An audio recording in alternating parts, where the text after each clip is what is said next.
Sistrugi Press Audio presents How to Keep Your Feet Warm in the Cold by Aaron Linsdow. Edited by Timothy Linsdow. Read for you by the author. Notes: this book is not intended as a substitute for the medical advice of licensed physicians.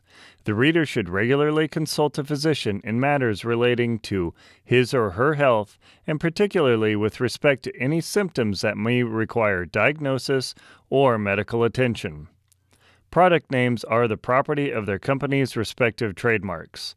Specific brand names are referred to in the text for the purpose of illustration and not for promotion.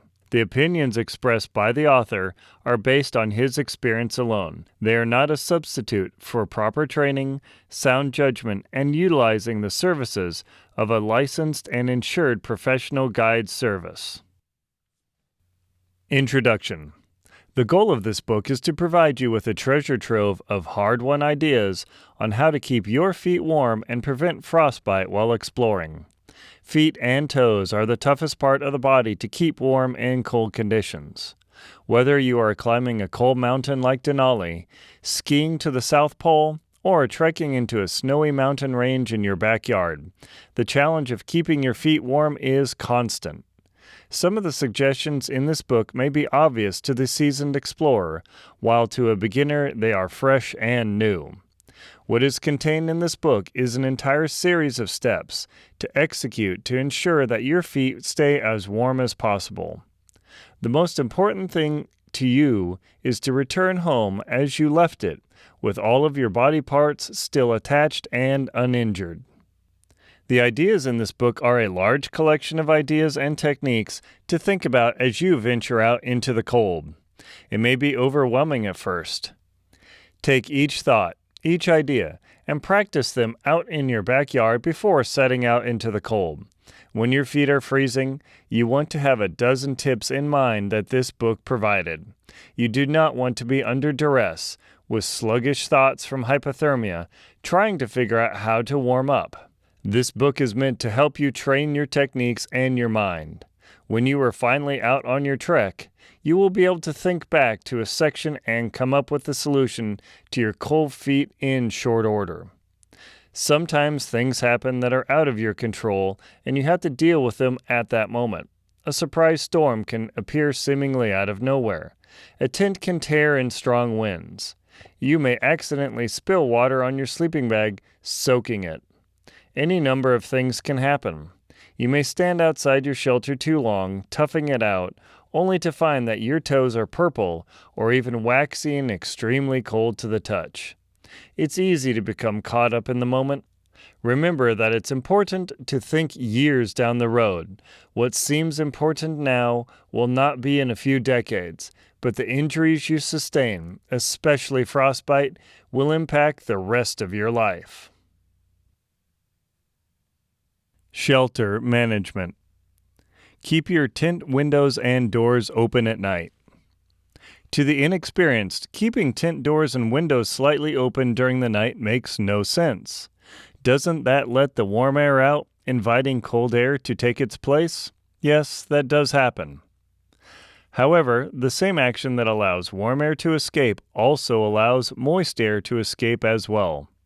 Over the night, moisture from your body will transport through a sleeping bag into the air of the tent. If that moist air has nowhere to travel to, it will begin building up on the inner tent wall. If the moisture levels are high, water will begin building up inside of your sleeping bag. This moisture buildup will make keeping your feet warm far more difficult, as water conducts heat away far faster than cold air. By keeping everything in your tent as dry as possible, it will be easier to keep your feet warm. There is a balance to be had between having a slightly open door or window and letting a blizzard blow through your tent. Once air starts moving too rapidly in the confined spaces of a tent, convection cooling will take over. Convection will strip away the warmth of your sleeping bag and chill your feet to an unbearable level. Adjusting for the right amount of ventilation while still preventing convection cooling is as much an art as it is a science. If you find your sleeping bag and tent coated in water or ice in the morning, you need to open the doors more. The goal is to prevent trapping the moisture while at the same time not allowing a cold breeze to blow through your shelter. Position your tent out of the wind. Convection will freeze you. When choosing a camp, make the extra effort to ensure that it's not in the general wind of the location. Some locations, like polar ice plateaus, making keeping a tent out of the wind especially difficult. There is rarely natural shelter on flat, open ground.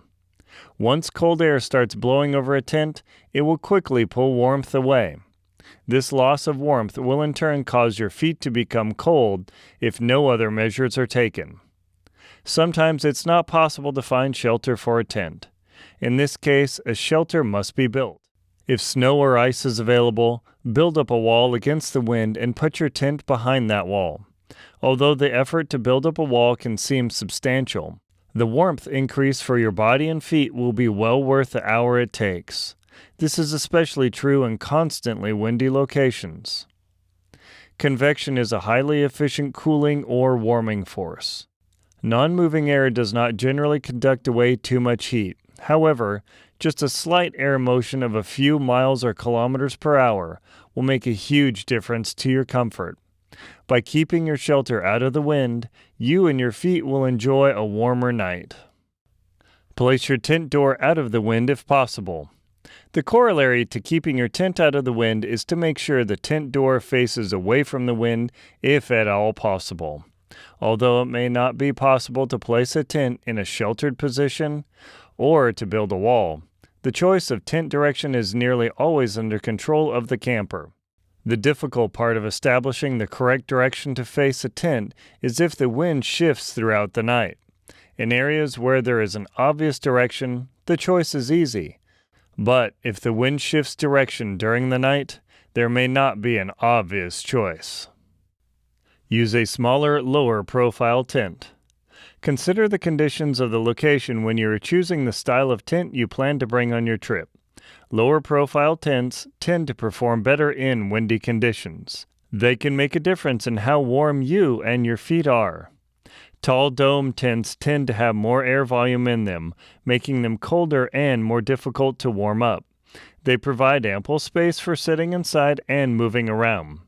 However, unless it's a 4-pole mountaineering tent, they tend to be designed with a high roof, meaning more exposure to the wind. Lower-profile dome tents, by the nature of where they are meant to be used, will stay out of the wind better, in turn losing less heat to convection. Other style tents, such as tunnel tents, are potentially easier to blockade from the wind. This is due to their elongated design. Place the end without the door towards the wind and the longer length of the tent along the axis of the prevailing winds. This will somewhat help with the reduction of convection. This, in turn, reduces the cooling effect which chills you and your feet. One of the major downsides of this tent design is if the wind shifts, a tunnel tent can be broadsided by the wind. Also, they are far more difficult to shift around quickly. Freestanding dome tents are better if adjustments are expected. Bivvies and tarp tents are the lowest profile option for any shelter you can bring along. Bivvy tents can be placed in the tightest location, making them the easiest tent to hide from the wind. Tarps allow for the greatest ventilation and can be placed in similar protected locations as bivvy tents. Use a double wall instead of a single wall tent. If you are planning to head out into cold conditions, consider using a double wall instead of a single wall tent. Single wall tents have a single solid nylon shell. Other fabrics are used too. They may have a mesh inside or possibly a small rainfly placed on top. Though these tents are much lighter, they do not retain heat as well as their double wall cousins. Double wall tents are tents that have a nylon shell for the interior of the tent, then a complete nylon outer rainfly. This structure provides an air gap between the outside shell and the inside shell. These tents provide far more warmth and protection from the elements at the cost of being heavier. Some heavy-duty mountaineering tents only have a single wall with 4 poles, sacrificing warmth for weight. All else being equal with design, structure, and materials, double wall tents tend to be more expensive and are heavier than single wall tents. Consider what your highest priority is when thinking about foot warmth and where you are traveling to. Ease of setup is also a consideration when adventuring into difficult weather conditions. Camp under or near trees. Interestingly, trees and, to a lesser extent, shrubs radiate a small amount of infrared energy into the environment. This is apparent when frost covers the ground and plants.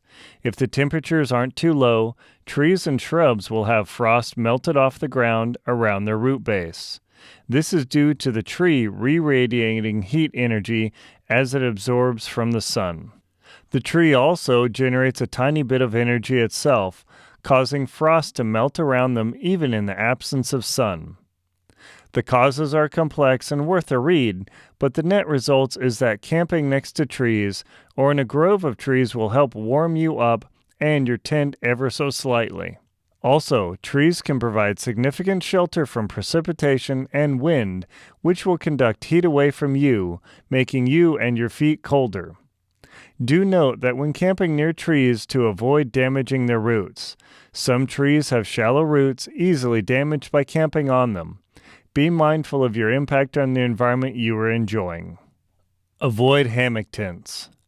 Hammock tents have become popular in the last few years for multiple reasons. They are light, easy to deploy, and keep you off the ground. However, if you regularly suffer from cold feet, they can be the worst choice for a shelter. Dangling off the ground ensures airflow around your shelter. The suspended nature of a hammock allows air to flow completely around you and your sleeping bag. As a consequence, you will experience a dramatic increase in convective cooling. Instead of only on top of your sleeping bag losing heat to convection, the underside of your bag will cool down as well. This is doubly true in windy conditions. Note that the ground, ice, and snow will conduct a substantial amount of heat away from your body, far more than still air. If your ground pad or air mattress is inadequate or missing, a hammock may be a viable alternative.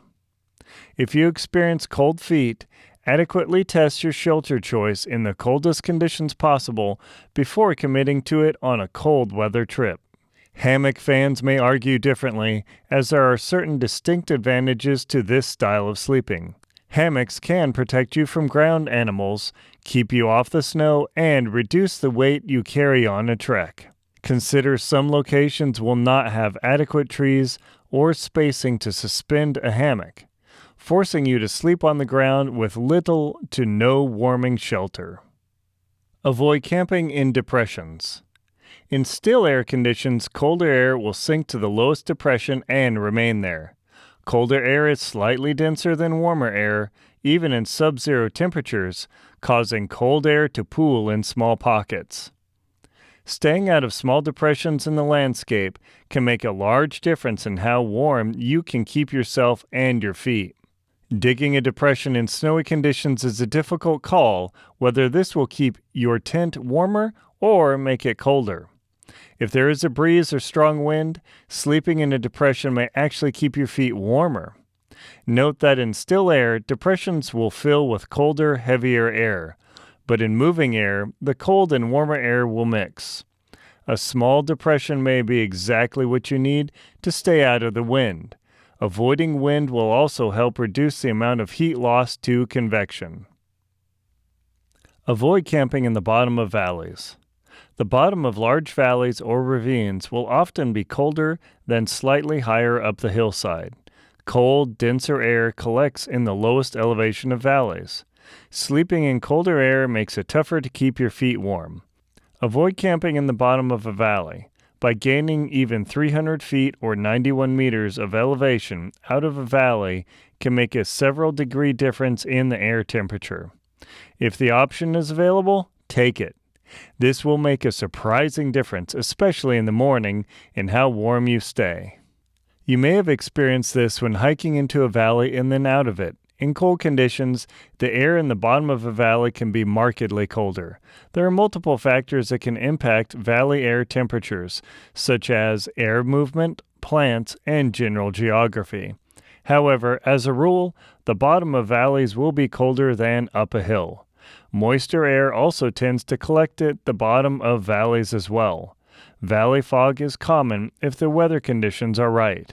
This moist air will make your shelter and sleeping bag wet, making keeping your feet warm more difficult. In rare circumstances, an inversion layer can form, causing higher elevation air to be warmer than lower elevation air in valleys. This happens in mountain regions and makes for an interesting scene. However, planning on an inversion layer to stay warm is not something to rely on. Avoid camping near water bodies or flowing water. The air near lakes, rivers, and creeks is moister than farther away. Water evaporates during the day, increasing the humidity around the water. This moisture air will collect on you and everything you brought with you. This moisture will make it more difficult to keep your feet warm. Water also pools in the lowest geographic location due to gravity. As a consequence, that gravity will also pull colder air from higher elevations down to the location where water pools. Although it is an enjoyable experience to camp near a lake, creek, or river, it is also the choice that will make it more difficult to keep your feet warm. Also, consider camping farther away from water sources to reduce any pollution impacts you might have on the water. Some areas and parks restrict camping near bodies of water too. Avoid camping in humid, marshy, swampy areas. Marshy areas with thick plant cover can be much colder to sleep in. These moist areas are similar to sleeping near water. Although plants re-radiate heat, they also lose moisture to the air. This moisture air will cause you and your equipment to become damp. Damp equipment makes keeping your feet warm more difficult. Too much moisture in down will dramatically reduce its insulating qualities. Although down is the lightest, best insulator, it completely fails when it becomes too wet. Should you know that you will travel through swampy areas, consider that a synthetic sleeping bag or quilt may be a better choice than down for the conditions. Avoid camping in wind tunnels. Consider the local geography, trees, and plants when choosing your camp location. There are some structures that naturally funnel wind. By placing your tent in one, you increase the likelihood of having a cold night's sleep. Placing your camp in a rocky channel, a tree tunnel, or other similar structure, you may be setting yourself up for a cold night. Sometimes the wind picks up at night due to atmospheric changes. This can cause unexpected airflow where there was none during daylight hours. Discovering that you are sleeping in a breezy wind tunnel in the middle of the night can be an unpleasant surprise. This is especially true with bivvy shelters, tarps, and hammock shelters. Poor camp placement can make for a cold, unpleasant night. Plan a campsite before stepping onto the snow. When preparing a campsite, make sure to have as much possible laid out before stepping onto the snow. Once you step off your skis, snowshoes, or crampons, your feet will begin losing heat to the ground. If it's extremely cold, you will have chilled feet before you finish erecting your shelter. The difficulty and risk of setting up a campsite while wearing footgear is high. Stepping on a bag with crampons, slicing a tent with skis, or tangling oneself with guy lines with snowshoes is all too possible. The best course of action is to make sure the snow is packed down, the sleds or backpacks are placed, and the tent is ready to be pitched. If you're camping in unpacked snow, take as much time as possible to tamp down the snow with skis or snowshoes. The more effort you put into this, the less time you will spend post-holing. Setting up a tent while stumbling around in thigh-deep snow will make your feet colder. Waterproof barriers for sleeping pads. Make sure there is a waterproof barrier between your sleeping bag, sleeping pads, and the ice and snow. When you are laying on snow or ice, a small amount will melt from the pressure of your body and the warmth that conducts to the ice. This happens in virtually every cold environment. Once nylon is pressed against moist ice or snow, the water will migrate through and begin soaking items. It is not uncommon to wake up in sub-zero conditions only to find that snow under your sleeping area has turned to ice. The pressure and minor warmth are enough to melt the snow and refreeze it. Foam pads and insulated air mattresses will be moist from the night too. Take care to dry everything as well as possible. Once moist or wet items are packed away for the day's activities, that water will freeze. A frozen sleeping bag or an ice-laden sleeping bag is more uncomfortable to handle at night. Managing icy gear takes extra time, increasing the chance that your feet and body will become cold. Sleep in a snow cave. Consider digging a snow cave or tunnel to sleep in to keep you and your feet warm. Although snow and ice are cold, the insulative properties of snow can make for a comfortable night. It is counterintuitive to think that sleeping in a tunnel of snow can be warmer, but it's true. If the air temperature is sub-zero or there is a storm, a snow cave can provide a relatively warm and restful night of sleep. The major disadvantage to a snow shelter is the amount of labor it takes to build one. There are many styles of snow structures to build.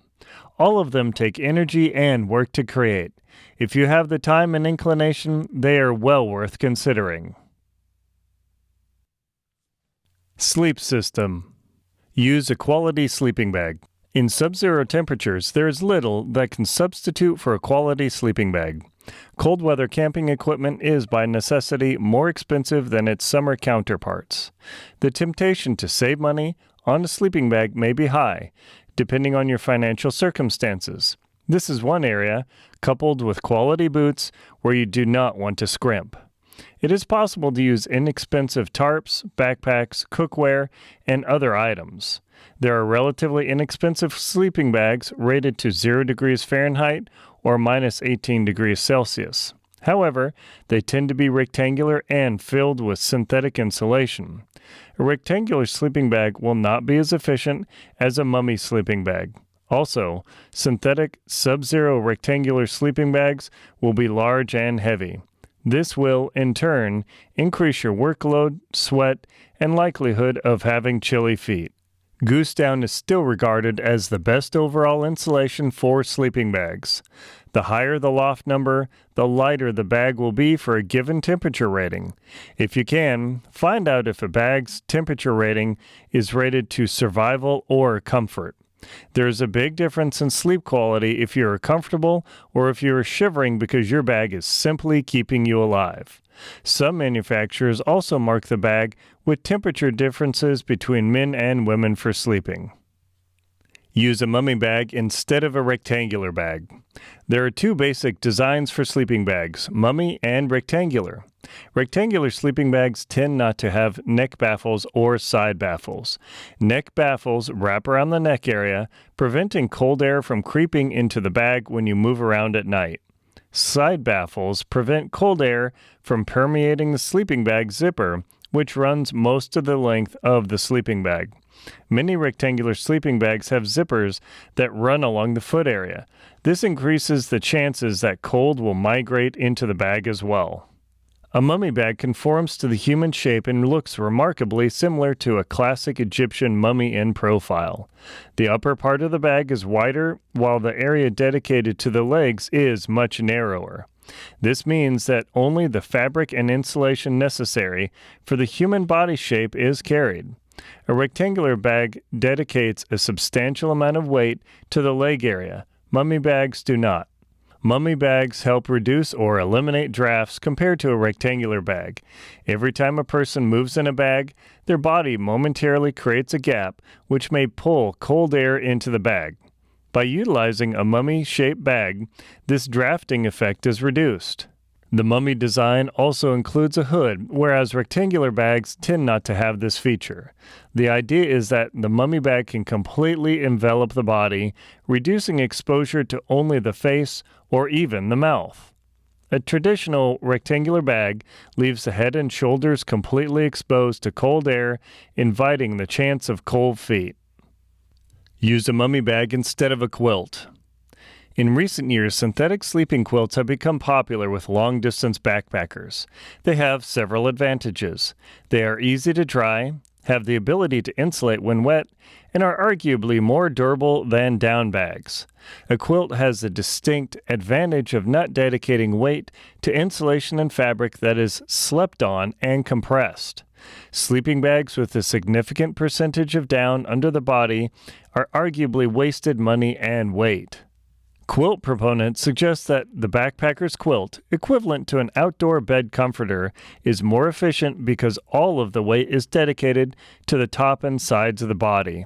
A quilt sleeper actually sleeps on their pad and wraps the quilt as needed around their bodies. Some quilt designs have a footbox area to help reduce the exposure of feet to cold air. Others have buckles that snap or wrap around the sleeping pad. These designs allow for extremely lightweight travel. However, the setup time is also a consideration. Though one can simply lay under a quilt, a drafty and cold night is likely. Quilt sleepers will often strap the quilt to their sleeping pad, arrange foot boxes, and use other methods to reduce drafts. Cold feet are not as likely with a quilt in summer conditions. However, in fall through spring, the chance of cold feet increases with a quilt. It is necessary to rent or borrow a quilt before committing your trip to this sleeping style. You do not want to find yourself with miserably cold feet and no way to warm up at night. Use a bag with a zipper and neck baffle. More expensive brands of sleeping bags offer a zipper baffle to reduce drafts. A baffle is a tube of insulation, usually down, that is sewn on along the zipper. Its purpose is to create a seal, similar to weather stripping, along the length of a zipper in the bag. In quality brands, this feature is a welcome addition. Although it adds to the cost of the bag, it pays off itself for the first night of warm feet and comfortable sleep. The zipper baffle adds a minuscule weight. More advanced and expensive expedition sleeping bags have a neck baffle system as well. A neck baffle creates a hood around the neck, essentially sealing off the body area from outside air. The head is separately wrapped inside the hood area. Although neck baffles can be extremely claustrophobic for some, in extremely cold conditions, a neck baffle will eliminate cold air drafts entering the body area of the sleeping bag. They do take some getting used to. The difference in how warm your feet stay with a neck baffle is surprising. It is well worth investigating as an option. Use a continuous baffle sleeping bag. Some sleeping bags use continuous baffle systems around the body. What baffles do is keep the insulation contained in radial compartments around the bag. What this does is prevent the insulation from migrating too far around the bag. Virtually all sleeping bags and quilts use some form of baffle system. The advantage of a continuous baffle system is it allows the user to adjust how much insulation is on top of the body. Lightweight sleeping bags will often have a continuous baffle to reduce weight and cost. The advantage is that you can adjust how warm your sleeping bag is based on conditions. If it's cold, fluff more insulation on top of you. And if it's warm, do exactly the opposite. This design allows users to adjust the temperature of the bag, increasing the chance of maintaining warm feet throughout the night. Often, the baffle system does not extend to the foot box, as the structure of that part of the bag is different. If you can keep your body warm, you will likely be able to keep your feet warm too. Use a quality sleeping pad. A quality sleeping pad is as essential as a good quality bag. Many mountaineers and explorers spend a substantial sum of money on their sleeping pads. When sleeping on glaciers, the ability to insulate your body away from the ice is paramount to keeping your feet warm. If the sleeping pad allows too much heat to be drawn from your body, your feet will sure to become cold. One of the easy ways to evaluate sleeping pads is to compare their R value. This particular number is a scientific way to measure the insulative properties of a pad. This number is used for home insulation as well. The higher the R number, the less heat will be drawn from your body. Equivalently, the higher the R number, the bulkier the sleeping pad will be. There is a strong correlation between weight, bulk, and insulative ability. Some sleeping pads come with a silvered side and a non-silvered side. Pad manufacturers suggest sleeping with a silvered side next to your body. The theory is that this layer will reflect more of your body's infrared radiation back to you. This does work with Mylar space blankets. Author's note: I have extensively tested sleeping on the foam side and silver side of sleeping pads in sub-zero conditions. My experience has been that there is no noticeable difference in which side I have slept on. Test this for yourself. Use a Gore Windstop sleeping bag. In seriously cold conditions, upgrading the fabric of your sleeping bag is a good investment. Basic coated nylon, ultralight fabrics, and microfiber fabrics all allow water to quickly permeate them. Also, they are more susceptible to air motion taking heat away from the bag. Higher performance sleeping bags use Gore Windstop, abbreviated GWS, or other semi-waterproof membranes as their outer shell. These fabrics help reduce heat loss by preventing air motion through the bag. The fabric is bulkier and tougher to manage compared to thinner fabrics. Also, GWS helps repel frost from penetrating the sleeping bag. The major downside to this fabric is it makes jamming a sleeping bag into a stuffed sack more difficult. Since GWS does not allow air to pass as readily, more warmth is retained. The trade is more effort in stowing the bag away for the day. Unstuff your bag immediately. As soon as practical, unstuff your sleeping bag and place it in the corner of a tent. This allows more time for the bag and insulation to expand, making the insulation more effective when you slide into the bag. As all bags will have some moisture and frost inside of them, immediately unstuffing the bag allows the bag to air out. If there is enough heat in the tent, some of the moisture will migrate and possibly evaporate. Once your sleeping pad is expanded, it can be used for several purposes. It can act as an insulation for warming up electronics, keeping hot water bottles hot, and provide a contained place to store the nightly change of clothes. If conditions allow, use your sleeping bag as a quilt to keep warm. This will help pre-warm the bag. Entering a toasty sleeping bag when camping in sub-zero temperatures is well worth the early effort. Choose a conservative sleeping bag rating. Make sure your sleeping bag is rated conservatively. That is, do not choose a bag that barely matches the expected overnight temperatures. Often the forecast in the mountains can be incorrect. It is not uncommon to have temperatures drop 20 degrees below the forecast. This can be for a number of reasons, including geography, airflow, cold pockets, frost, and air moisture content. Consider that sleeping bag vendors are not consistent in how they rate their bags. Each vendor uses a different system based on their experience. Some bags are rated for comfort, while other bags are rated for survival.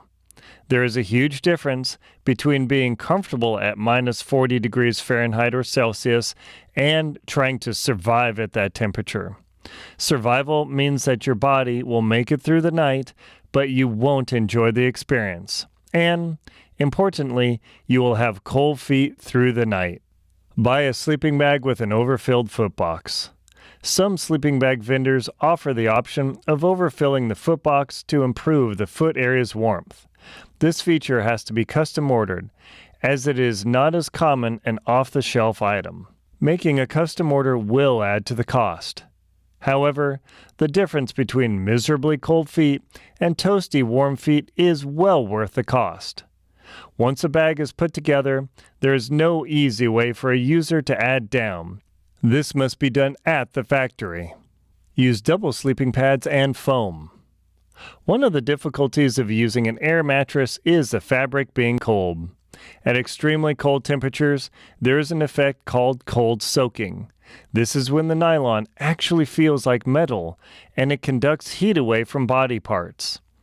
The nylon the sleeping pad is made from, including backpack buckles, will actually be painful to the touch. Even though an air mattress is insulated and may have a high R value, the actual nylon of the air mat can make for a cold night. Enter the double layer system. By using a foam pad, placed on top of an air mat, you can achieve the best of both systems.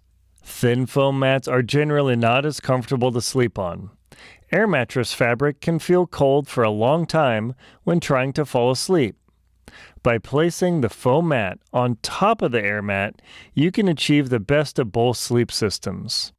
You may need to tie or strap both mats together, as they tend to separate at night. This system has proved effective at the South Pole and on Denali, a notoriously cold mountain to climb. Avoid simple air mats. Avoid using simple air mats without some type of insulation system. Heating up a large air volume through a nylon shell is difficult. This air mass will tend to stay cool, causing the sleeper to feel uncomfortably chilly, causing cold feet. If an uninsulated air mat is your only choice, place insulation between your sleeping bag and the air mat. A foam pad works quite well. A blanket or folded up jackets and clothes help reduce the cold feeling as well. Use a vapor barrier liner. Vapor barrier liners, VBL, for sleeping bags are an option if you're caught in conditions colder than your sleeping bag is rated for. These liners are typically made out of coated nylon, which is not breathable. This prevents heat loss due to air motion and moisture loss. Some of these liners feature a silver coating that reflects infrared radiation from your body back onto itself, making you warmer. Maintaining warm feet in a VBL sack inside of a sleeping bag is relatively easy. However, there is a downside. Because a VBL is not breathable, the bag will feel clammy and moist almost immediately. This may make for an almost uncomfortable night of sleep, as most humans are not used to sleeping in this fashion. The idea of the VBL is to get you through the night with warmth, not comfort. Dry out your sleeping bag in the morning. As soon as practical in the morning, take every effort to dry your sleeping bag out. This is important because there will be residual moisture from your breath and sweat that has migrated into the insulation. If the bag is compressed into a sack with the moisture, it will begin losing its insulative properties. Depending on where you are camping, there are several options available to dry out a sleeping bag. Although this does take effort, it will be well worth it over a long trip. Sleeping bags can retain a substantial amount of moisture if not dried. The first option, if the sun is out, is to turn the bag inside out and drape it over the tent in the sunlight. The solar radiation will warm up the bag. As most bags are lined with black fabric, place the bag so the black fabric is facing the sun. This method works well in cold temperatures as long as there is little to no wind. The second method is to drape your bag inside out and carry it for your first hiking session on your backpack. This allows you to start moving and cover distances as early as possible in the morning. Long-distance hikers employ this method quite often. If the weather is poor or there is no sunlight, a third method is the most effective. As soon as you climb out of your sleeping bag, turn it inside out and place it in the corner of your tent. Then, as soon as practical, gently drape your sleeping bag over your body in place of your parka. The warmth from your body will help drive moisture out of the bag's insulation. Do this for as long as possible before needing to pack it in the morning. The goal is to dry out the bag as much as possible. The reason this drying technique works well is that the bag is unzipped and turned inside out. This allows most of the moisture to escape the bag. Author's note: I used the third method of drying for 3 months in Antarctica. Every morning I dried my bag in this fashion. The sleeping bag retained its loft and kept me warm at the South Pole after I'd lost 25 pounds or 11 kilograms and had trouble staying warm otherwise. Invest in down booties for sleeping. These are different than traditional camp booties that allow walking around on a glacier. They're more delicate and ultralight. The fabric is lightweight and breathable, but they can be easily damaged. Down booties will make an incredible difference in your foot warmth in extremely cold conditions. If possible, pre-warm the booties before putting them on in your sleeping bag.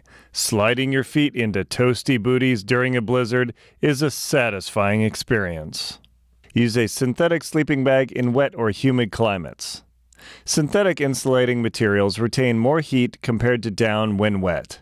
Down tends to clump together once it's soaked, dramatically reducing its insulating value. Some cold locations, such as the Arctic Ocean, are humid even though the temperature is far below the freezing point. Some explorers use a synthetic bag as their inner bag and a down bag as the outer sleeping bag. The synthetic bag becomes moist over an expedition due to being right next to the body. However, because it retains heat when wet, it is still functional.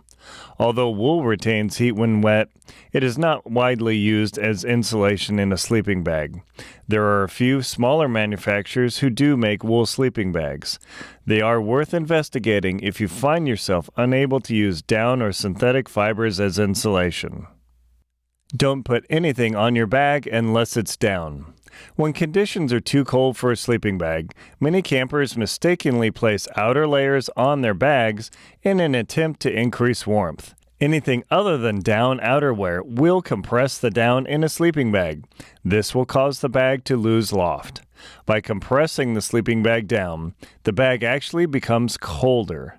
Normally, adding blankets or jackets to a bed makes it warmer. Adding warmth to down sleeping bags is a unique case that requires special handling. The only items that should be placed on a sleeping bag are down-filled items such as a down parka. Piling on quality down is the only way to increase the warmth rating of a bag. Try to make sure the down rating of the outerwear matches or exceeds the down rating of the sleeping bag. Piling on 600 fill down on top of an expensive 900 fill down bag may not have the desired warming effect. Put lower loft jackets on the sides of a sleeping bag to avoid compressing the top. Avoid having your feet fall off your foam pads or air mat. When your heels compress the down in a sleeping bag, your heels will end up contacting the ground. If the contact time is extended, there is a chance of freezing the skin on your heels. Frostbitten heels have happened to polar explorers. It's somewhat difficult to control our bodies when sleeping. It is worth putting in the effort into developing a system to prevent your body from contacting the ground at night. Avoid pressing feet against the base of a sleeping bag. If a sleeping bag is too short, it's easy to compress the foot area of a sleeping bag. It is important to have a slightly oversized sleeping bag for cold conditions. Often, you'll have to place extra items in your sleeping bag, reducing the amount of available volume. If you end up being forced to the foot of your sleeping bag, there is a chance the down will become compressed. If the down is compressed, the bag will develop a cold spot.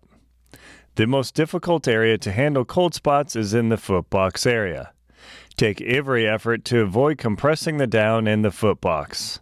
It may mean you need to invest in an oversized or extra long sleeping bag. The extra space is handy when you need to store clothes, water bottles, and other items to keep them warm at night.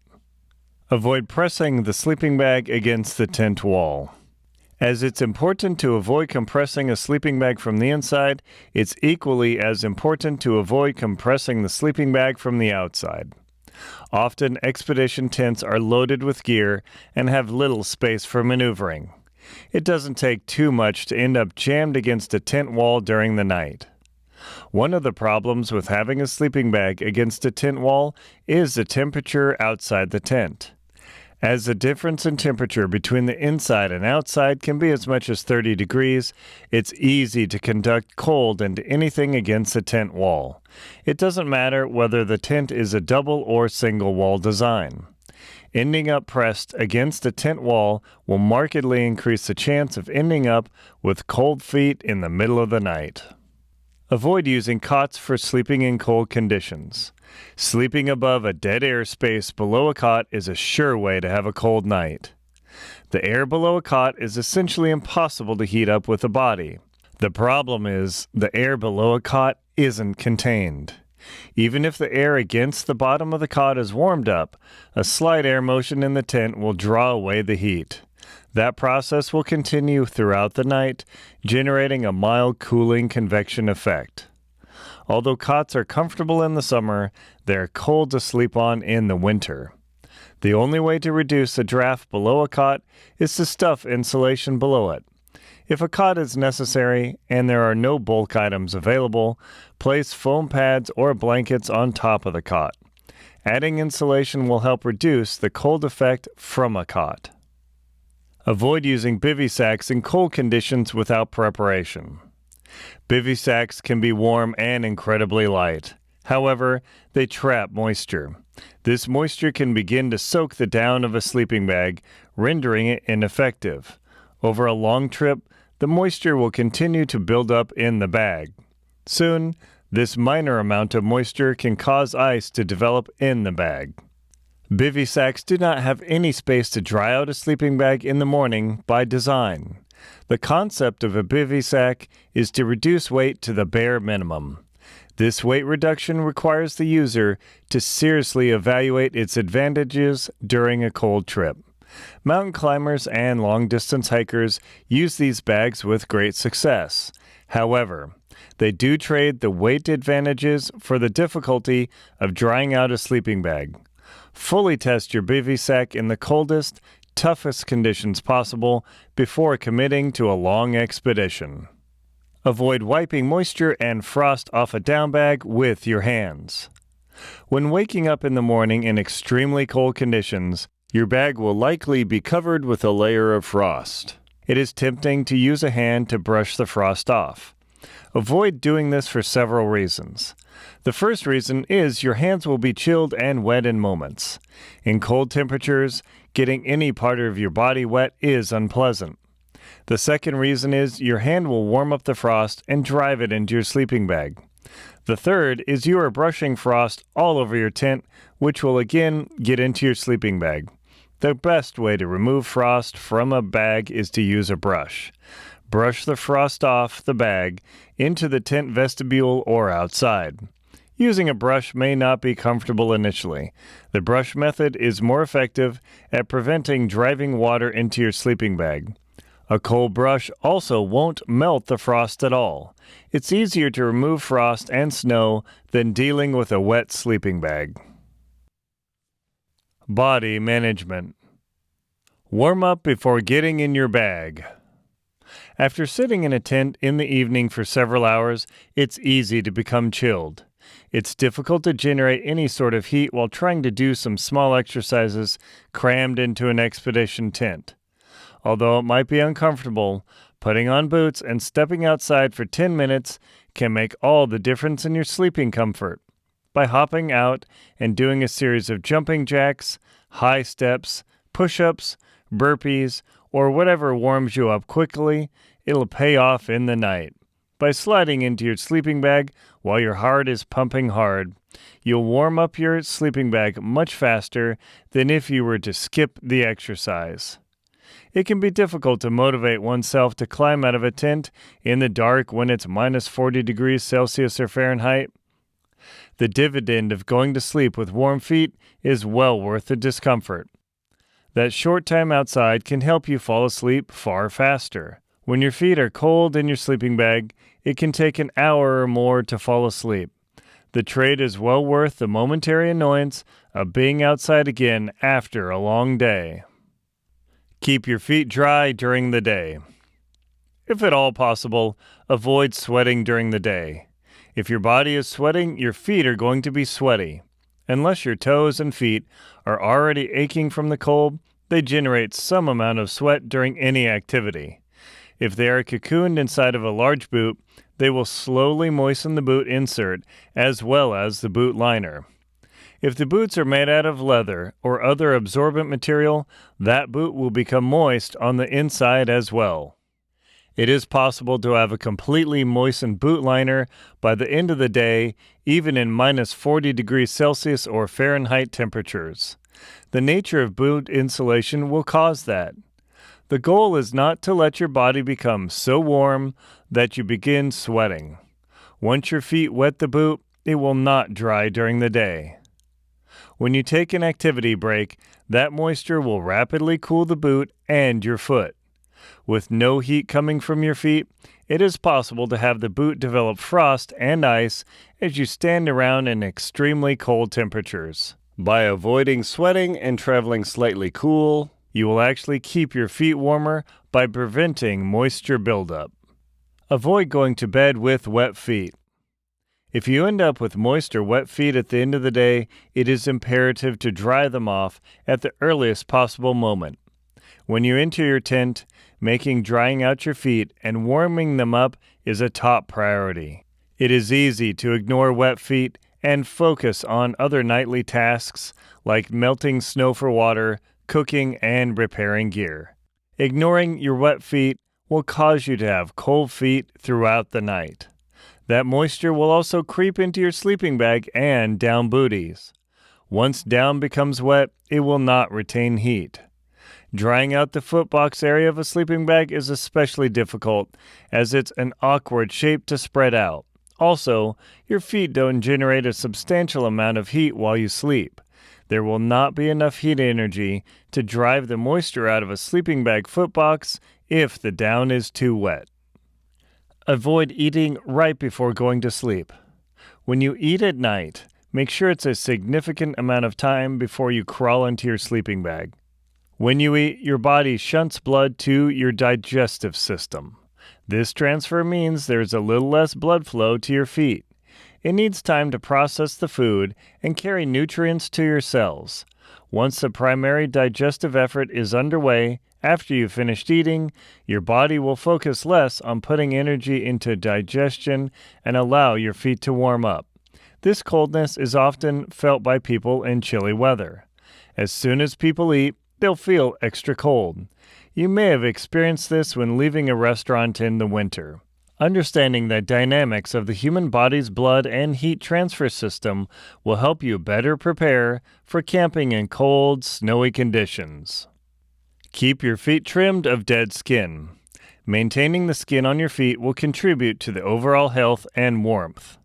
When dead skin or large calluses build up, it's possible to develop blisters and other injuries. Once a foot injury happens, you will find yourself struggling to keep your feet warm. You won't be able to move as fast to generate heat. In turn, this inability to move quickly will chill your body and your feet. Also, poorly maintained feet will cause your walking gait to change.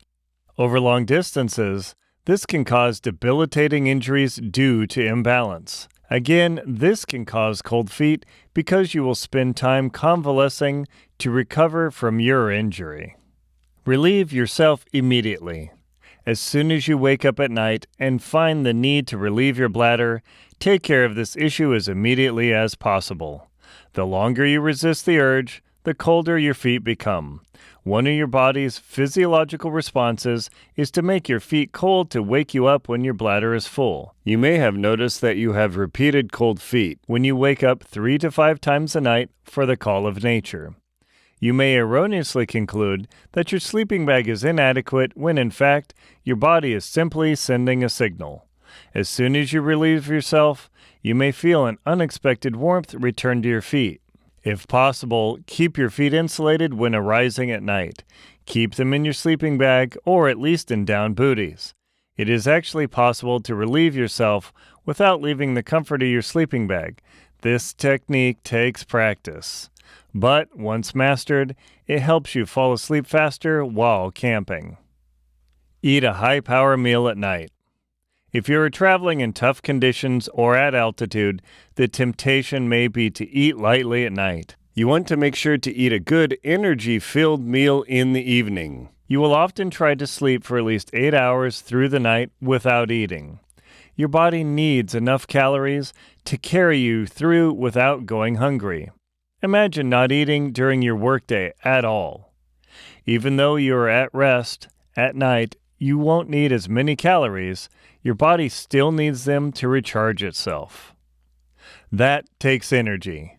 You need something to carry yourself to the morning so you do not wake up hungry, cold, and irritated in the middle of the night. Boots. Dry out the insoles and liners of your boots every night. No matter how cold it is, your feet will sweat from virtually any exertion. That motion and work done by feet will in turn generate sweat and, in warm boots, water vapor. That moisture in turn will begin soaking the boot liners and, to a lesser extent, the boots themselves. The constant flexing, adjusting, and twisting human feet perform during the day generates some amount of heat. The human body uses fluid loss in the form of sweat to cool down. This happens no matter how cold it is, assuming the feet haven't been chilled to the point of being aching cold. This sweat transfers to the insoles of the boots more than any other piece of gear during activities. This is due to the foot being constantly pressed against the insole. Over a day's activity, this moisture builds up in the absorbent fabric of the insole. It's not uncommon to discover that the fabric is completely moistened. It may be unexpected, but it happens. This assumes there isn't hypothermia affecting the normal operation of your body's thermal regulation system. As soon as you take off your boots in your tent, extract the insoles. This is a good time to check them for unexpected wear or damage. A daily check of gear can keep serious problems at bay. Place the liners inside of your jacket to start the drying process if at all possible. Moisture allows odor-causing bacteria to build up over a few days. This smell will unnecessarily add to the difficulty of an already difficult adventure. Make life easier and more comfortable whenever possible. Pre-warming and drying the liners will help evaporate the moisture and reduce the odor before placing them in your sleeping bag. There is little worse than slipping into a sleeping bag only to be met by the stench of sweaty feet. Be mindful not to allow the liners to fall out of your jacket during your evening activities. It's easy to have them slip out and lose them in a dark tent at night. It's important to avoid creasing the foam or the plastic on sturdier liners like Smart Feet. Creases in the foam will cause a weak point. Over time, this crease will develop into a permanent flex point that will be felt when walking. The crease can also cause the liner to break down and tear at that point too. This failure point can cause a cold spot to develop as the foam breaks down. If you find the liners keep falling out of your jacket, stuff them into your sleeping bag. As soon as you have your first available hot water bottle for your sleeping bag, place the boot liners under the bottle. By placing the liner under the bottle, the contact surface area increases. This in turn warms the liner faster and dries them out quicker. By placing the combination in your sleeping bag, the heat will be retained longer. The longer the liners are warmed, the more they will dry out. If the sleeping bag isn't available, wrap the bottles and liners in a down parka. Place the combination on a backpack, pad, or anything to keep them off the ground. Double check to make sure the hot water bottle doesn't leak. As soon as the cap is secured, tilt the bottle sideways to check for leaks. Leaks are common in sub-freezing conditions due to ice buildup on the threads. If there is some concern over leaky water bottles, place the bottles and liners in a waterproof bag before placing it in your sleeping bag. Use a vapor barrier liner if you need to. Some adventurers will find that they struggle from cold feet during the day's activities. One option is to use a vapor barrier liner, or VBL, between the socks and the boot. A vapor barrier liner is a fancy name for a moisture impermeable barrier. In simple terms, this can be a plastic bag or a more expensive produced product. Some adventurers use a simple bread bag as a VBL. The reason to use a vapor barrier liner is to prevent moisture from migrating from the feet into the environment. The way the human body cools itself is to sweat. This sweat evaporates from the body's warmth. This evaporation process carries heat energy away in the process of moisture turning to vapor. As cold weather campers know, a substantial amount of fuel is needed to heat water to the boiling point. The same thing happens with the body. Evaporating moisture takes energy in the form of heat from the body. By placing a moisture barrier liner around the foot, the cooling process is essentially stopped. Your feet will still sweat. In fact, they will likely sweat even more with a VBL. The liner will prevent the moisture from migrating away from your feet, keeping them warmer. It's surprising how warm a plastic bag can be. The major downside of a VBL is sweat buildup. Once the feet are not allowed to dry, blister-causing moisture can build up.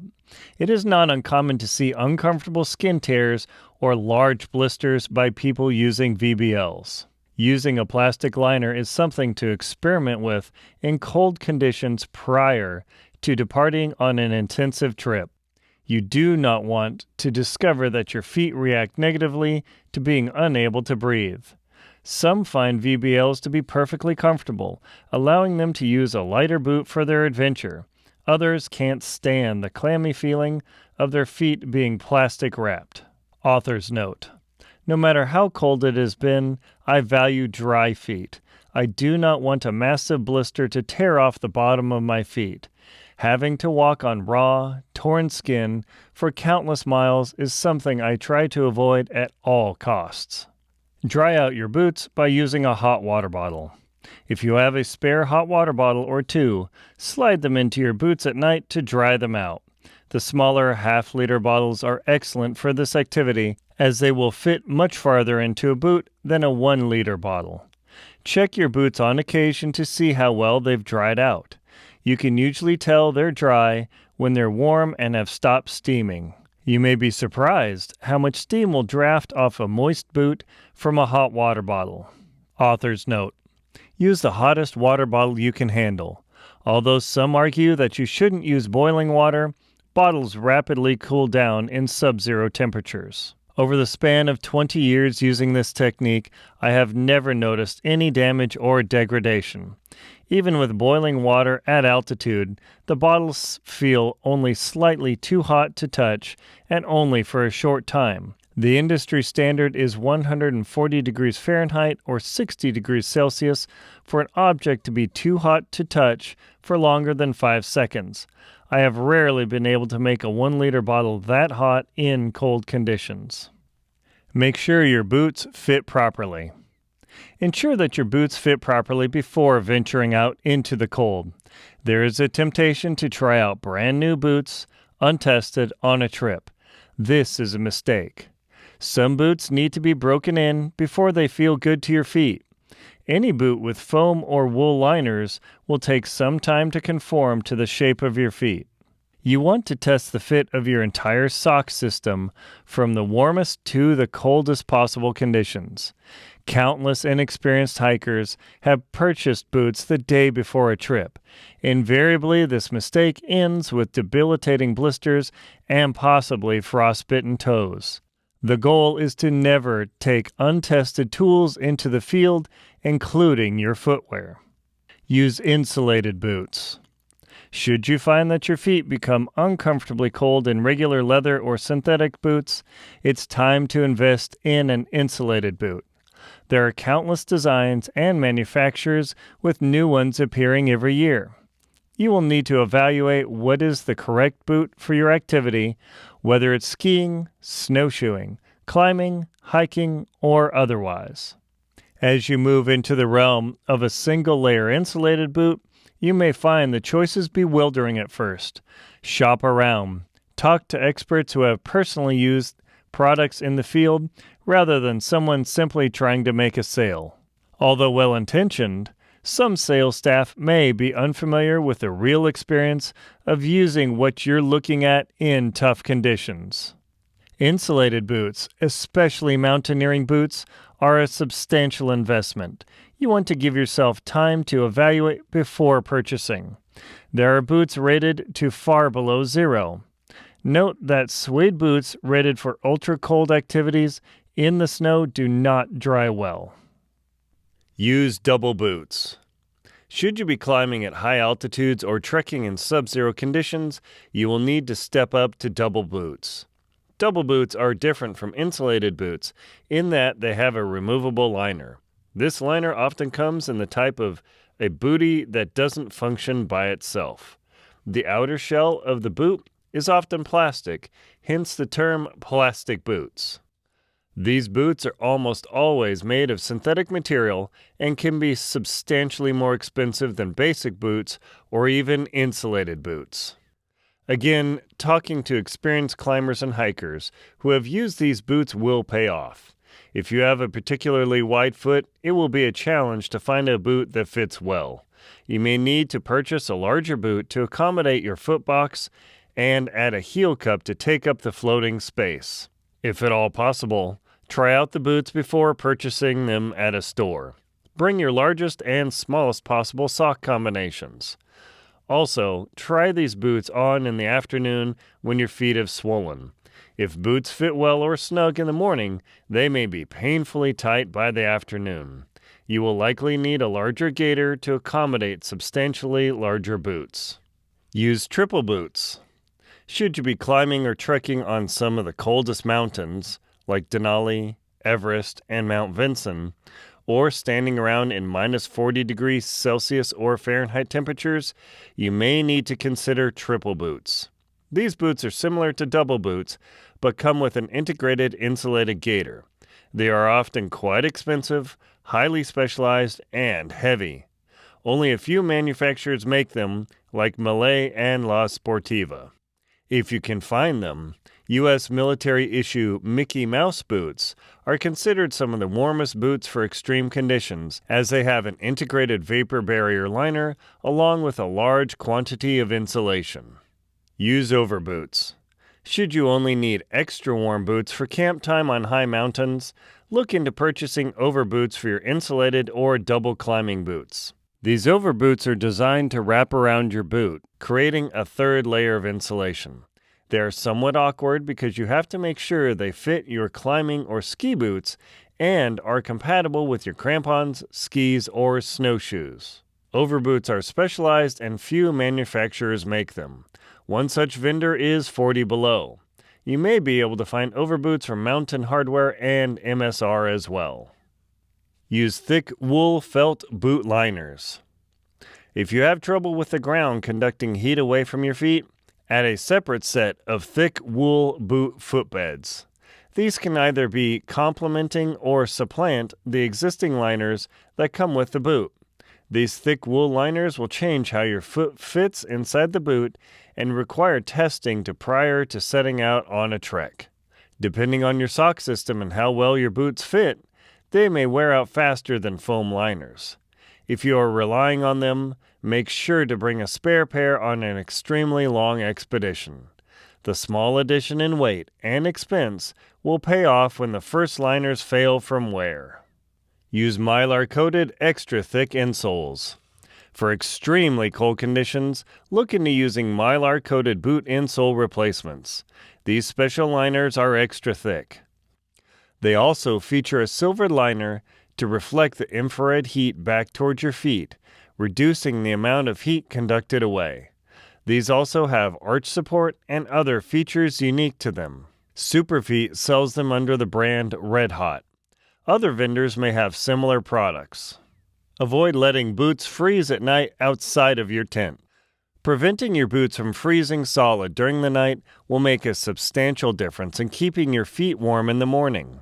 It's tempting to keep boots in a vestibule or outside, especially when they are snow and ice covered. This is doubly true if boots are dirty and muddy. Once the moisture in the boots is frozen, it takes quite a bit of energy to thaw them out, similar to melting ice and snow for water. Boots pick up moisture from both your feet and the environment. The slight flexing of the material, combined with the pressure, will melt a small bit of snow, wetting the boot fabric. Only in the driest climates does this not happen. Black boots can melt snow if the sun is out, too. Thawing icy boots out in the morning is a difficult and unpleasant task. The easiest way to thaw them out is to put them inside of a jacket you are wearing. Expect this process to take an hour or more in cold conditions. In extremely cold conditions, boots may freeze even when stored inside of a tent. If possible, put the boots in the sunniest location inside of the tent to help them dry out. If the sun is still out and there is no wind, use solar radiation to help dry out the boots before bringing them in at night. If the sun is hidden behind clouds or it is night, place the boots in your lap during evening activities. Putting on inflexible, icy boots is a guaranteed way to make your feet cold from the moment you slip your feet into them. If you have a spare pair of hot water bottles in the morning, Use them to warm up the boots to take the chill off of them too. Avoiding having too small a toe box in a boot. Although boots may be a proper length, the toe box may not match your foot shape. This is true in mountaineering and heavy ski boots. These specialty shoes don't have as many options. When a boot compresses the widest part of your feet and your toes, cold feet are guaranteed. In fact, as an expedition wears on, this slight pressure can turn into debilitating pain. When trying on boots at a store, make sure to use the largest, bulkiest sock combination you expect to ever use. Also, test the fit of boots out at the end of the day when your feet are the most swollen. This will be a better simulation of how swollen your feet will be after a long day of climbing. Some podiatrists suggest fitting shoes early in the morning when your feet are at their natural size. This does help preventing choosing a shoe that is too large. Overly large shoes can cause slipping, blistered, and injured toes. However, at altitude, in the cold, in adverse conditions, the human foot swells. One of the most painful skiing experiences is to have the metatarsals of your feet crunch together with every step. This can happen when your feet swell and using a double layer of heavy socks. Not only will this pressure prevent proper warming blood flow, but walking will also be painful. The pain of a crunched foot combined with the cold from poor circulation will make for an unpleasant and cold outdoor adventure. Remove all ice and snow at night with a brush. Removing ice from your boots at night is a chore. There is no way to lighten this laborious task. You will likely be hungry, tired, and cold sitting in your tent. The temptation to ignore your boots at night is high. However, the pain from putting on an ice-covered boot in the morning is far worse. The 10 minutes of de-icing effort will pay off with warmer feet during the day. The mornings on a cold expedition are extra trying. You are still trying to warm up, prepare your gear, food, and plan for the day. The last thing you want to be doing is thinking about donning your icy boots. Ice on boots will cause your feet to cool down immediately, causing cold feet or worse for the entire day. A small, stiff, bristle brush is invaluable for this camp activity. A toothbrush is not adequate for this job, as the bristles are not stiff enough and the surface covered by the small head makes the job overly time-consuming. A small bike gear brush with nylon bristles will get the job done. Do not use a metal bristle brush. Make sure to test the brush out in the freezer at home before relying on it in the field. Many plastics used for brushes turn brittle in sub-zero conditions. You do not want to have your brush break a week into a month-long expedition up a cold, ice-covered mountain. Always test all of your gear locally before venturing out into the great unknown. Keep laces and straps only as tight as they need to be. The temptation to over-tighten laces is high when adventuring through tough terrain. Having a shoe slip around while on steep ground can be a recipe for disaster. That said, only lacing your shoes up as tight as they need to be is one of the keys to preventing cold feet. The human body circulates vast quantities of blood that transports heat. When a particular area is restricted, especially the feet, that area will chill from the lack of heat from the body's core. Since human feet don't have large muscle masses or any organs that generate heat, plus they are the farthest item from the body's core, it's easy for feet to become cold quickly. When shoes are overly tight, less heat is brought into them. The trick is to balance safety, foot comfort, and warmth. If you find that you need to lace your shoes especially tight all the time, your shoes may not be fitting well. The terrain also dictates how tight or well shoes fit, too.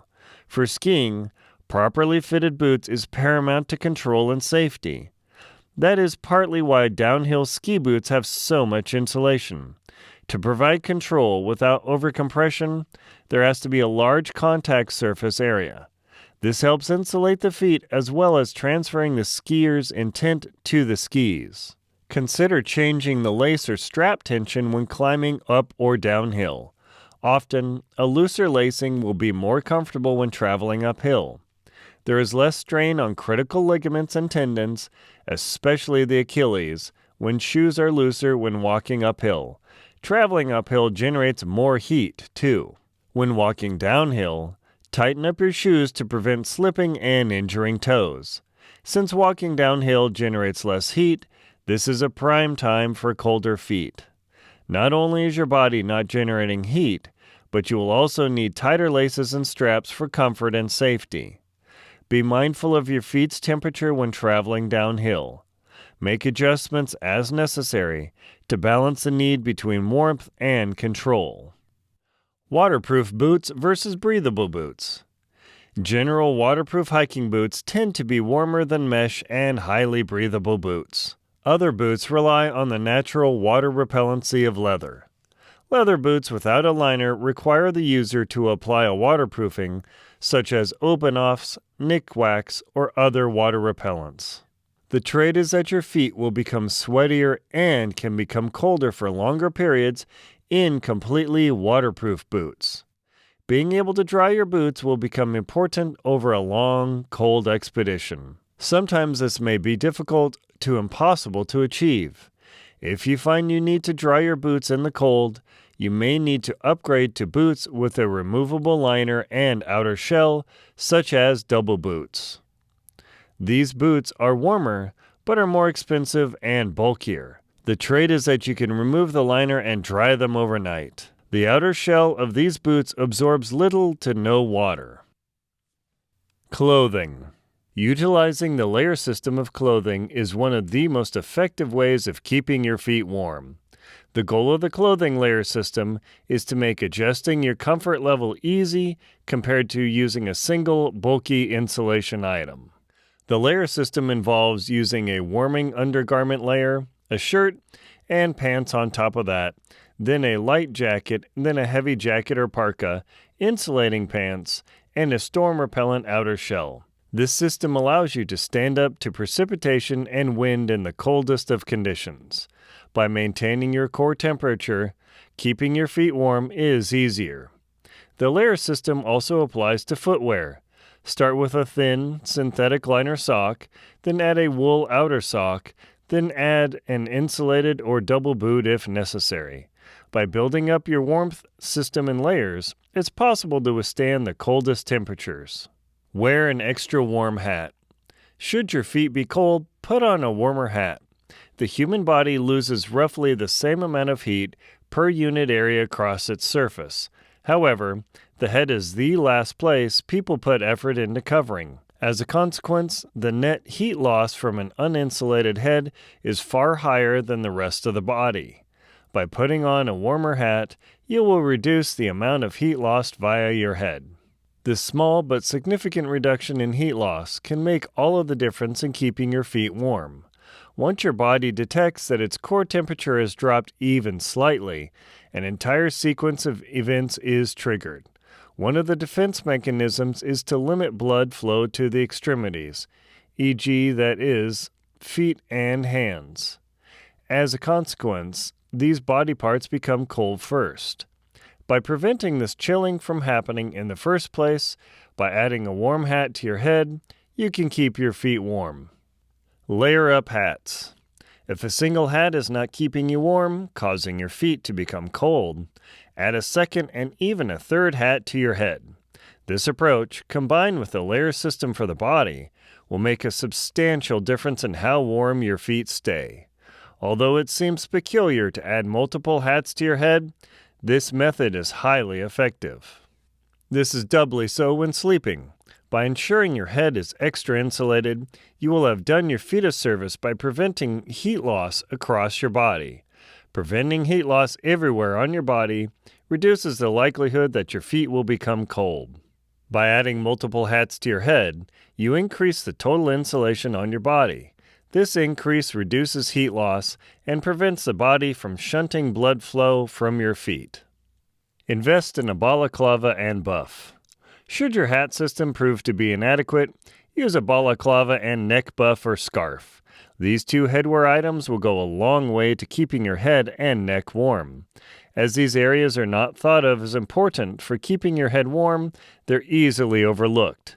By covering your head and neck with a balaclava, the amount of heat loss is substantially reduced.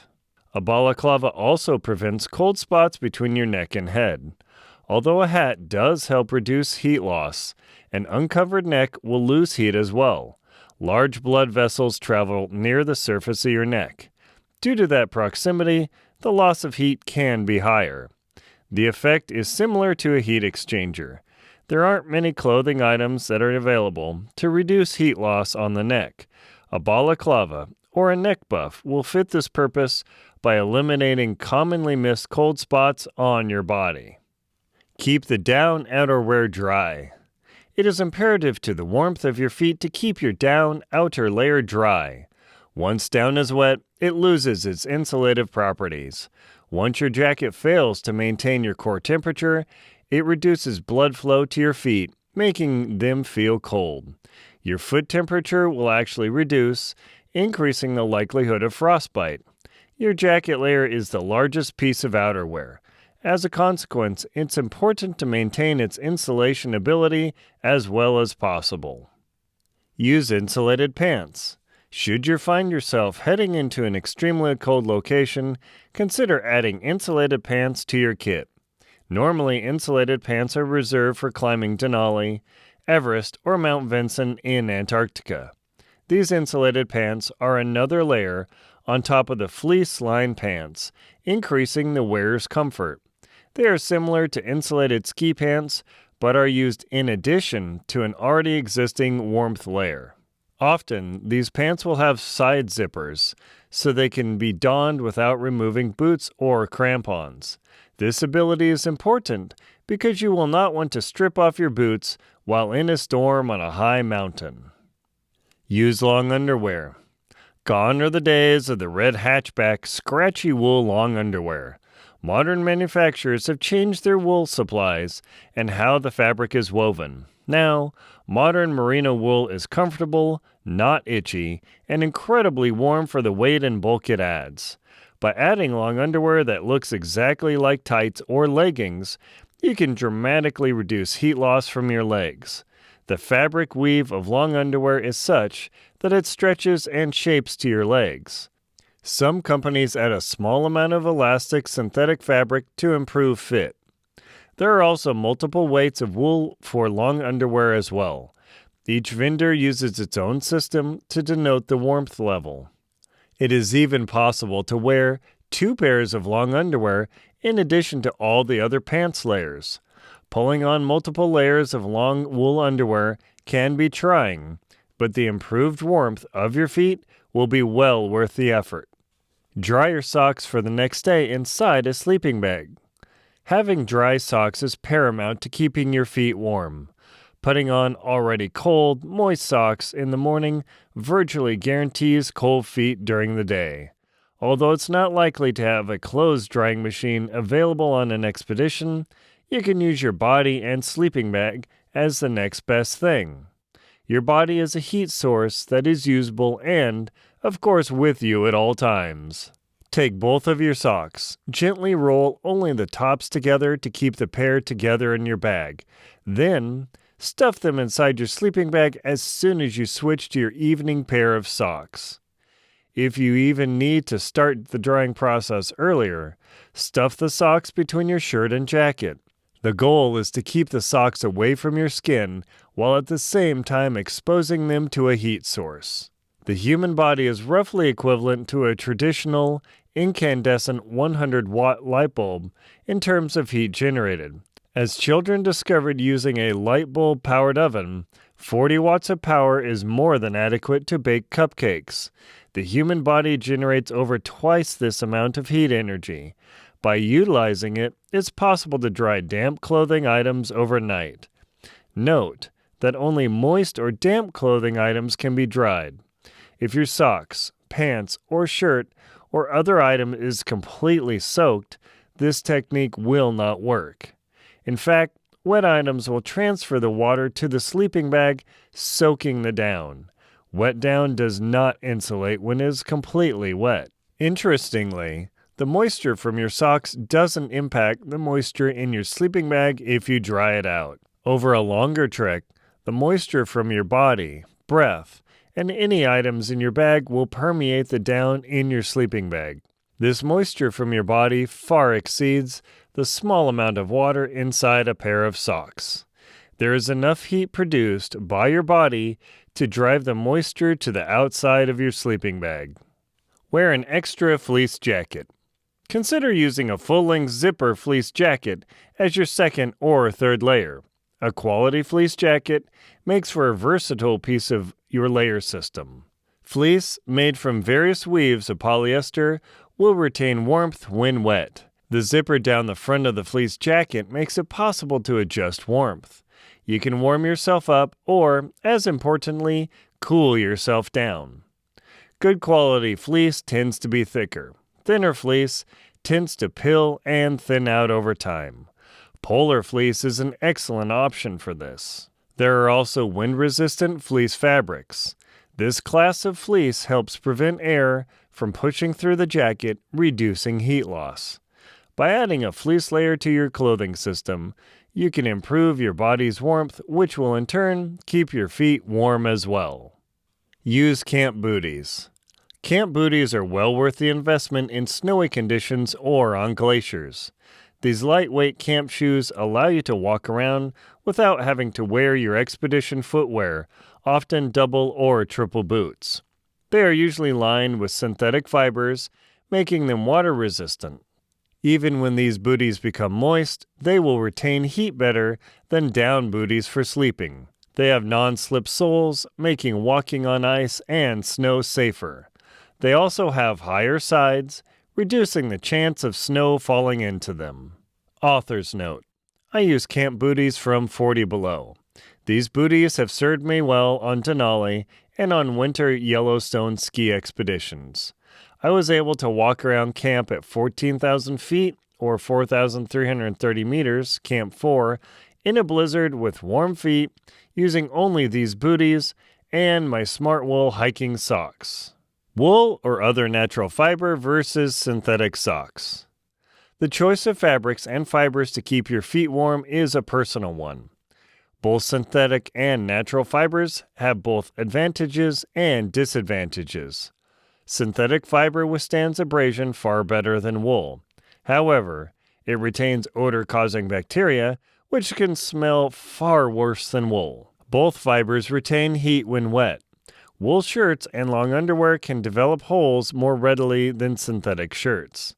The style of weaving will determine how stretchable a synthetic fabric will be. Without stretchable fibers or specialty weaves, synthetic fabrics may have no stretch at all. This can cause discomfort for the wearer. Synthetic fabrics can also burn easier and catch fire. They will melt if exposed to flame. Wool may develop a small hole, but it takes more significant flames to cause it to burn. The choice of socks and undergarment fabric for foot warmth is highly personal. It is well worth investing in quality products, as they will tend to last longer and perform better in difficult conditions. It is best to try out all gear in the toughest conditions available at home prior to striking out into the cold wilderness. Use opossum fur socks. Opossum fur socks come from the opossum, a marsupial animal endemic to the Americas. Although they are considered to be a pest by some, their fur is incredibly warm, in the same class as musk ox fur. Opossum fur is far less expensive than musk ox fur, so it's more accessible. These socks are somewhat difficult to come by, but they're an interesting alternative to wool socks. There are also opossum fur gloves, too. They're incredibly soft and warm for their weight. Wear fresh wool long underwear, leggings, and shirts. If possible, switch out to a fresh pair of wool long underwear to sleep in at night. This will also allow your day clothes to dry out in your sleeping bag. The advantage of wool undergarments is that they retain moisture when wet and also resist developing odors. Synthetic fabrics have some advantages, but the smell will become intolerable over long expeditions. There is also the advantage of removing sweaty clothes from your skin. You need time for your skin to recover from the grime of the day. Natural skin oils and the associated bacteria will build up, causing all sorts of maladies. This, in turn, will make your feet colder because your skin isn't as clean. If you can keep your core warm with fresher clothes in the evening, your feet will likely stay warmer too. Use heavy mountaineering socks. Invest in a pair of heavy-duty mountaineering or expedition socks. These are some of the thickest, heavy-duty socks on the market. They are incredibly warm when combined with a right sock inner sock as a second layer. If you plan to use these socks, make sure to test your boot fit with them before committing to a boot. These socks are so thick that they require a boot at least half a size larger in order for them to fit properly. The mountaineering and expedition socks are also incredibly long, covering most, if not all, of your calf. This is a big advantage to keeping your feet warm. It is like having a second insulated gaiter on your legs, increasing the insulation for them and your feet. Any insulation you can add to your feet will make a difference in how warm your feet stay. These socks are also nice to sleep in.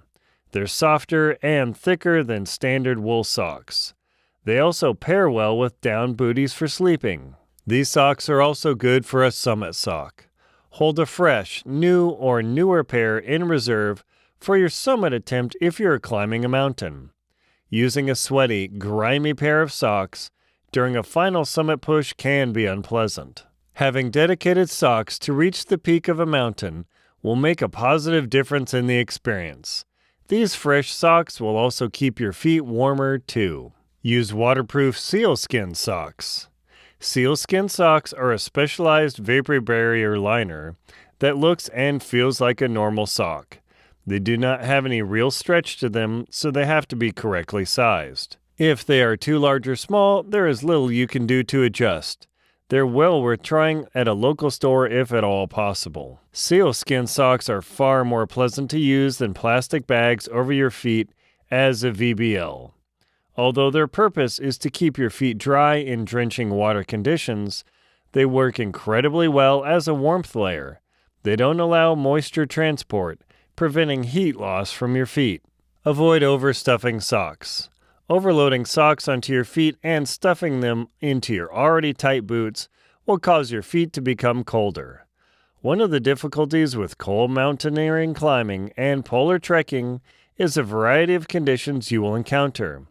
Sometimes days are incredibly warm, while other days will be far below zero. This is especially true on summit or storm days. Testing out your thickest sock combination with the boots you will use on an expedition before you leave is critical. Not only is it important to keep your feet warm, having the proper boot fit will keep your feet protected from injury. If your sock system doesn't work in the entire range of temperatures that you will encounter, you will need to reevaluate your footwear system. It is not uncommon for Kilimanjaro climbers to bring a pair of heavier, warmer summit boots while hiking with lighter, waterproof boots lower on the mountain. Avoid cotton socks.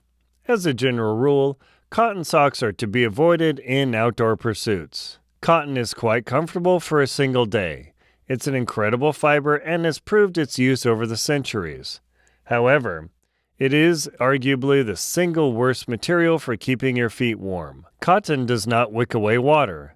It stays wet what seems like forever. The structure of the cotton fiber, which makes it initially comfortable, also turns it into a sponge for water. Cotton does not drive away water from heat, your skin, like synthetic and wool fibers can.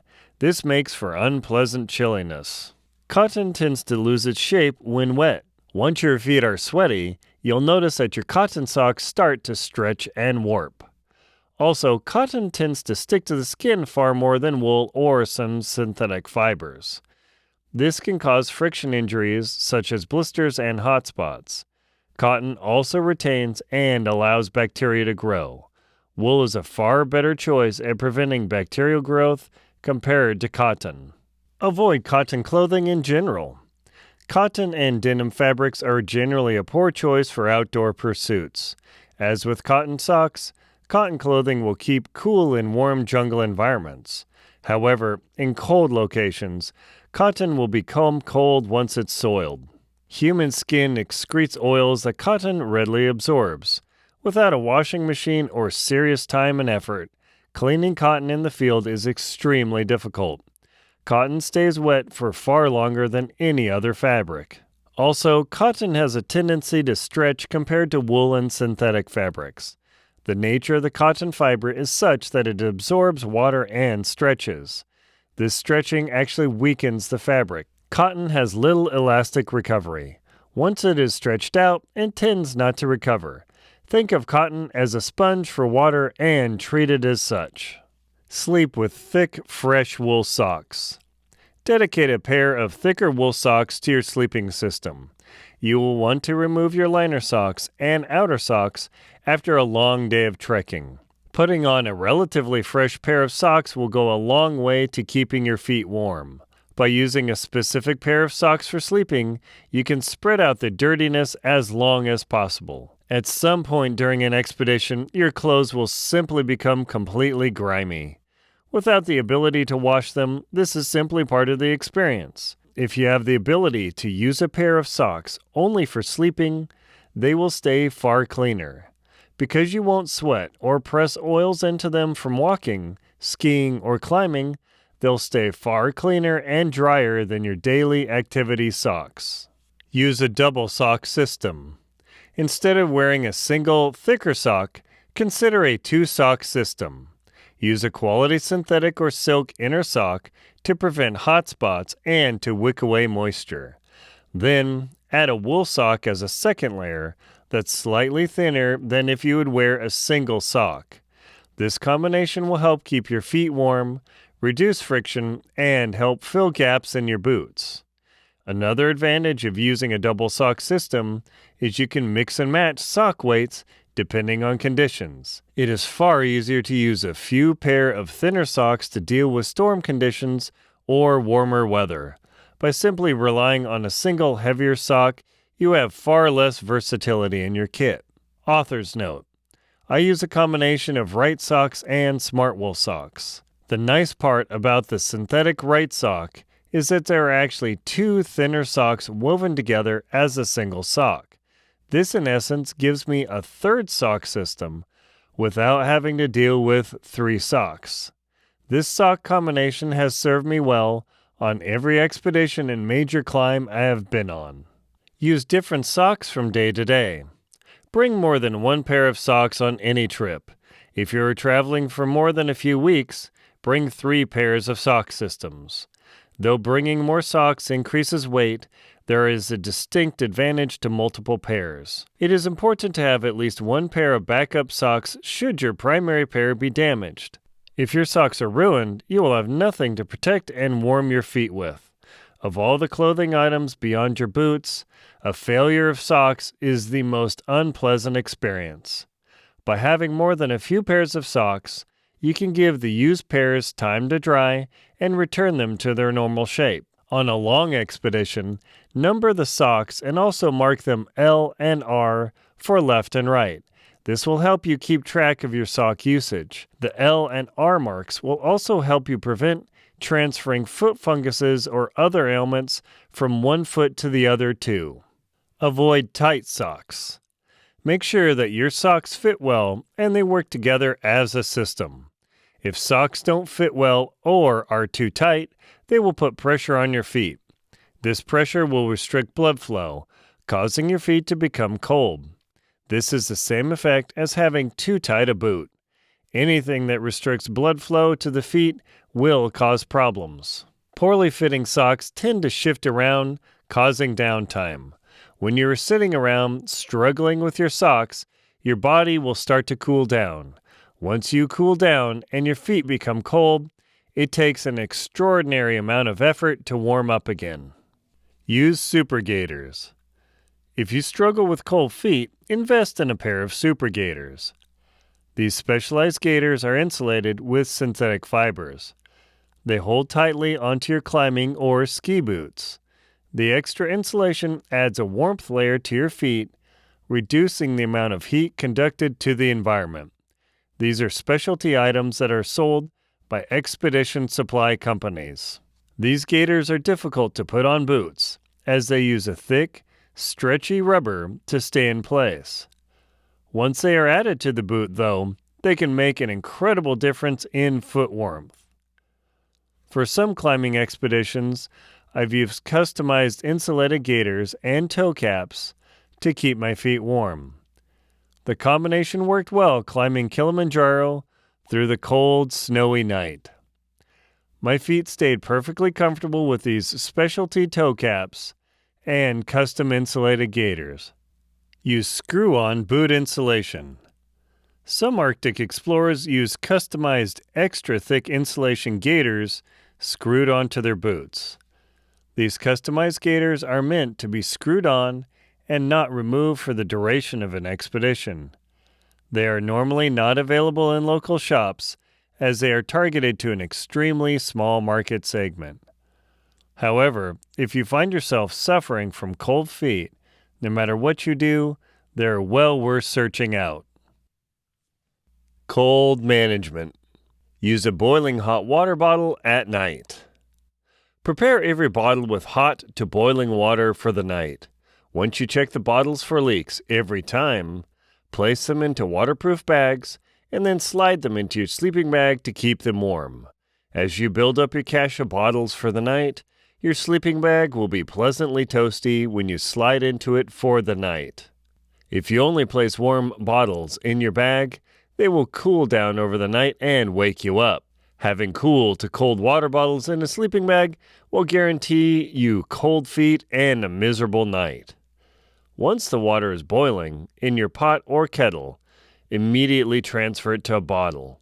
Be careful not to burn yourself. Although it may be sub-zero outside, boiling water will still instantly scald your skin. Use waterproof gloves for the transfer if possible. Be cautious not to burn or melt the gloves on the hot metal or over the flame of the stove. It's easy to have this happen in cold weather.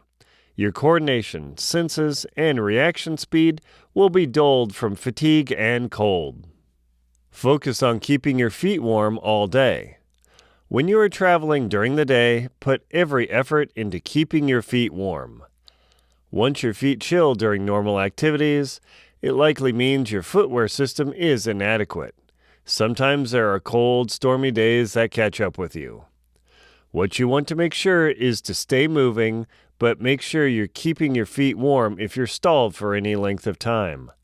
Some climbers make the sacrifice of wearing lighter boots that work well when climbing but are inadequate for inactive times.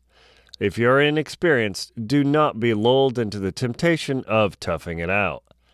Climbing and trekking expeditions are already difficult enough to put your toes and feet at risk of developing frostbite. Should your toes become so cold that the balls of your feet start feeling cold and achy, your toes are in danger.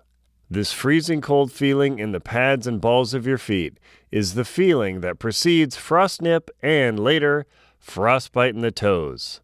Should you notice a sensation, do everything you can to rectify the situation. Your toes will only be able to sustain this level of cold for a short time before the cells begin freezing and causing potentially irreparable damage. Avoid putting yourself into the situation of the screaming barfies. This is a condition where when your tissues begin to rewarm, the nerves begin sensing again. The reignition of nerve communications can be intense. This sensation is extremely painful and in rare circumstances causes vomiting. If your inadequate gear brings you to this condition, you are taking a substantial risk with your toes and feet. Use chemical foot warmers if necessary, but avoid needing them. It is handy to have a few foot warmers in your gear bag for an emergency. Once the chemical in the pouches contacts oxygen, it begins reacting, generating heat for additional warmth. They can function for several hours and can be useful in an emergency situation. Make sure to test them to fit your boots before striking out. Chemical foot warmers do not work well without oxygen in boots or at high altitudes. Although they are helpful, they are not something to be used as a crutch for inadequate gear. If you plan on needing foot warmers for your entire trip, you are placing yourself and your toes at risk. Should you lose the warmers or they fail from punctures or age, you will have to find a backup plan. As you are likely to be far from a store, consider how you will deal with the situation. It is safer to have a footwear system that keeps your feet warm and functional in the coldest possible conditions you expect to encounter. Avoid contacting the ground while in the tent. Make sure to bring a foam pad on a cold expedition. Although insulated air mattresses can provide a better night's sleep, they can fail. Your goal, once inside your tent, is to retain body heat. It is difficult to warm yourself up in a tent with exercises, especially when a stove is melting snow. By focusing on keeping your body and feet on your foam pad during the tent time, you will reduce how cold your feet become during this inactive part of the trek. Treat the cold ground or ice as a field of lava, something to be avoided at all costs. Although it seems like a child game, it really isn't. Once you become chilled or develop frostbite from a few minutes of contact with the ice, you will have greater problems to deal with than your challenges already facing you on your trek. Do everything you can to keep yourself absolutely off the icy ground, especially in extremely cold temperatures below -40 degrees Fahrenheit or Celsius. Avoid letting your feet touch the ground while sleeping. It only takes the minor placement error during the night to frostbite your heels. Human heels do not have much fat on them. Once your feet shift around or end up on the frozen ground or ice, there is little to prevent them from being cold. The pressure point created by the small area of the heel will completely compress the sleeping bag down, eliminating any insulation.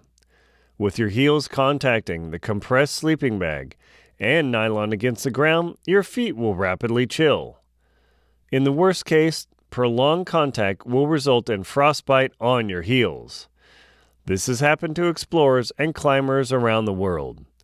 Take every effort to make sure your feet cannot shift onto the ground at night.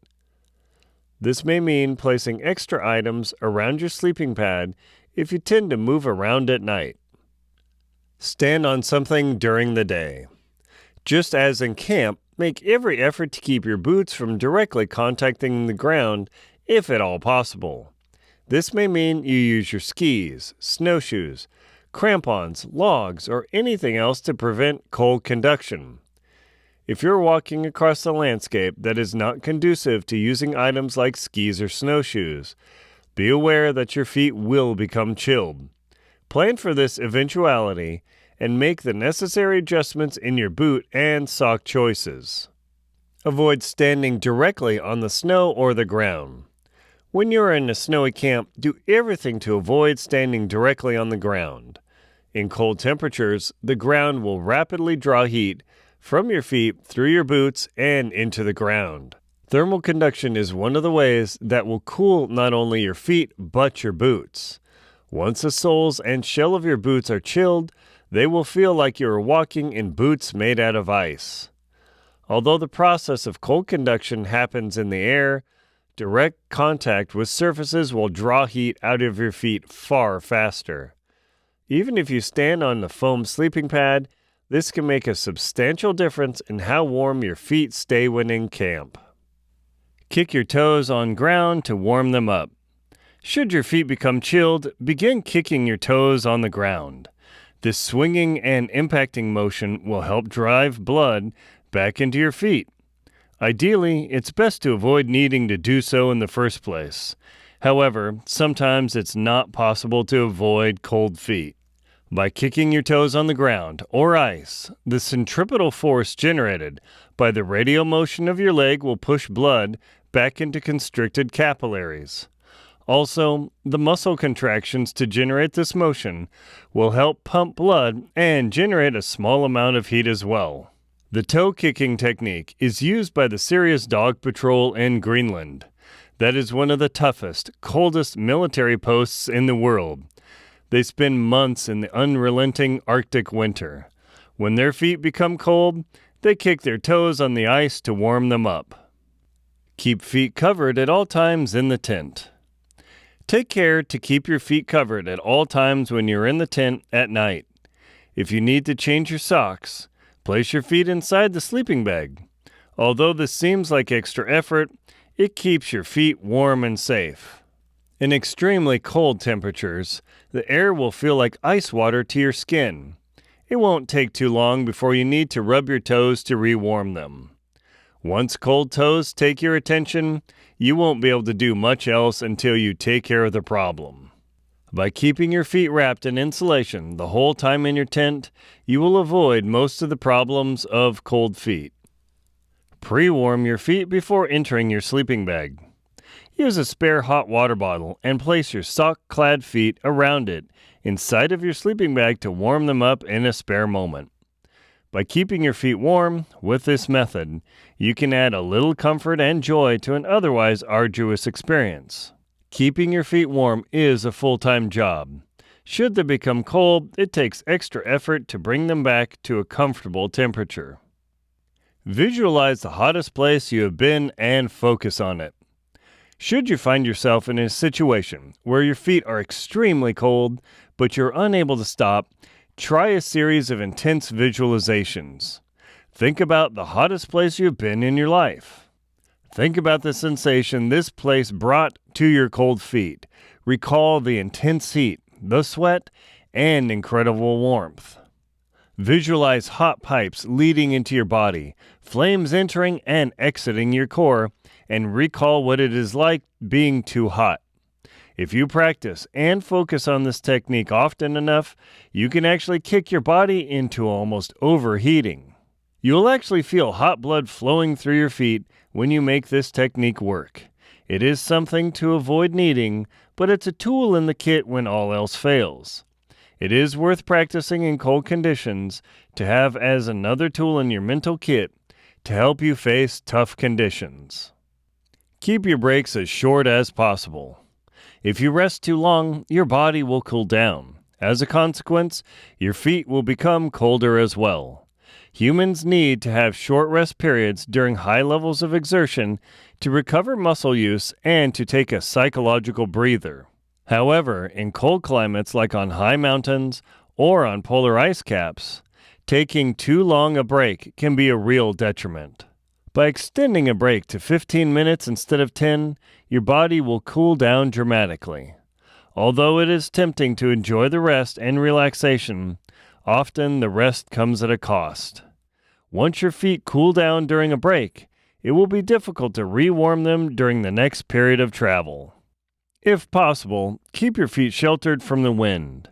Keep them off the ice or snow during a break. It will make a large difference in how warm your feet stay throughout the day. Drink hot fluids whenever possible. If at all possible, drink warm or hot fluids during the day to maintain your core temperature. If at all possible, bring an insulated bottle or two for this purpose. The value of enjoying a hot drink on a cold, high-altitude mountain cannot be overstated. When you are chilled and your feet cold, a few swigs of hot fluid can make all the difference. Consider adding an amount of honey or other sugar to the water to provide extra calories and energy. This additional warmth gained from the sugar will also help heat up your body and provide it with needed fuel. Stay well hydrated, but don't overdo it. It's important to stay well hydrated in order to maintain proper foot and body temperature. If you allow yourself to become dehydrated or severely dehydrated, your body will not be able to transport heated blood from its core to your feet and hands, the extremities. Your blood is the primary mover of heat in your body. When it becomes more viscous due to lack of moisture, it is less effective in transporting heat and nutrients to areas that need it most. The opposite problem is true when you overhydrate. You can cause yourself to need a bladder relief break too frequently, slowing you down. Also, the cold sensation created by needing to relieve yourself will be constant. This constant sensation of cold will impair your ability to properly identify when your toes and feet are actually dangerously cold. There is a balance to strike between being under, properly, and overhydrated. The hydration you need depends on the humidity level, your exertion level, the altitude, sleep quality, how much food you've eaten, and many other factors. The goal is to prevent dehydration without overdoing it to maintain a safe toe and foot temperature. Keep your body out of the wind. By putting every effort to keep your body out of the wind, you will reduce the chance of chilling yourself to the point of hypothermia. Convection from the wind will rapidly draw away heat from your body without extra layers of clothes. Even when you are dressed with multiple layers, the wind will pull heat away from your body. Should you be stuck in driving wind and snow, there are two easy ways to stay warm. The first method is insulative, and the second is increasing your activity level. The first is when you're standing around. You need to cover yourself with a large down jacket, insulated pants, hats, gloves, and double or triple boots. You may need a face mask as well. You may need to pile on every piece of clothing you have. If the temperature is sub-zero and there is a strong wind, this still may not be enough to keep your extremities warm. The second circumstance is if you are able to dramatically increase your exertion amount. If you are dragging a heavy sled through snow, you have a good chance of maintaining your body temperature. Even then, a strong wind can draw heat away from your feet, even when the rest of your body is relatively warm. This experience is common in polar exploration. You may be skiing into a strong wind at minus 40 degree Fahrenheit or Celsius temperatures, dragging a 300-pound or 136-kilogram sled, and feel like you are overheated, yet your feet are still chilled.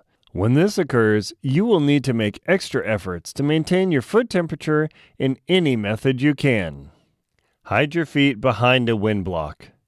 Should you be stuck outside your tent or shelter in the wind, take extra efforts to hide your feet from the wind. It's relatively easy to add jackets and hats, but you only have so many options with your feet.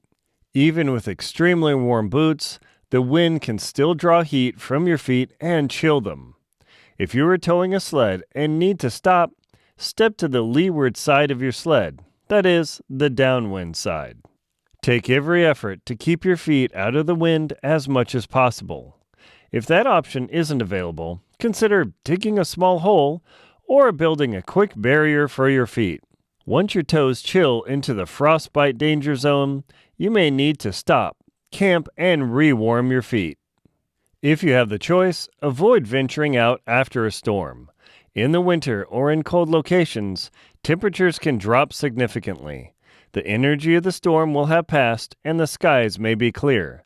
These cloudless skies will not retain, reflect, or retransmit infrared radiation. Often periods after a storm can be quite windy too. If you have the luxury, consider adjusting your adventure schedule to avoid these periods. Should you be on a longer trip where you are committed to being outside, prepare for colder temperatures after a storm. Add an extra long underwear layer, add insulated gaiters, and put on an extra hat. Morning preparation.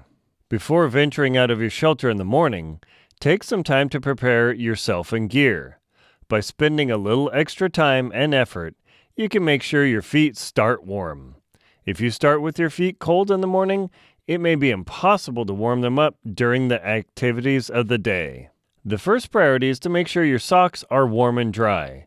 Make sure they were dried out in your sleeping bag the night before. If your socks are still moist, consider switching to another, drier pair.